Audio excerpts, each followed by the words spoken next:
On ouvre à présent une page sur les municipales. Aujourd'hui, les candidats ont mené activement leur campagne, certains sur le thème de la Saint-Valentin, d'autres en musique. Je vous propose tout de suite un petit compte-rendu de cette course aux élections.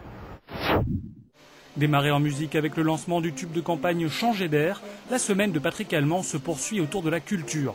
L'équipe du candidat socialiste avait investi la place de la Libération aujourd'hui. Au menu lecture, musique, peinture et échanges conviviaux. Un rendez-vous concocté par Sophie Duez, un moyen de placer sa sensibilité d'artiste au cœur de la campagne. Il faut trouver une autre forme de dialogue, que les thématiques qu'on a dans le programme, ce n'est pas simplement des mots sur un programme, que c'est aussi quelque chose qui doit porter la parole des gens, être en écho avec ce qu'ils attendent et avec leurs envies, avec leur vision d'avenir. Prochaine étape de la tournée, samedi, au quartier des Moulins. Faire de Nice une ville plus accessible pour les personnes à mobilité réduite. Voilà le projet de Patrick Motard. Dans le quartier du Ré, son colistier Christophe Mazza est venu présenter les difficultés qu'il rencontre au quotidien. Il pointe du doigt certaines négligences et le non-respect des textes en vigueur.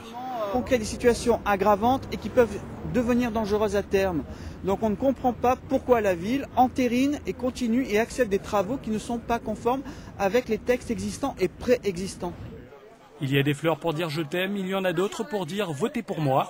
En cette Saint-Valentin, Hervé Caël avait décidé de déclarer sa flamme aux Niçois, avenue Jean Médecin. Une fleur dans une main, un tract dans l'autre, les militants Modem ont distribué plusieurs centaines de roses. Une façon originale de battre la campagne. Dans un premier temps, les gens sont effectivement extrêmement surpris et dans un deuxième temps, les gens sont contents finalement d'aborder la politique de façon un petit peu différente.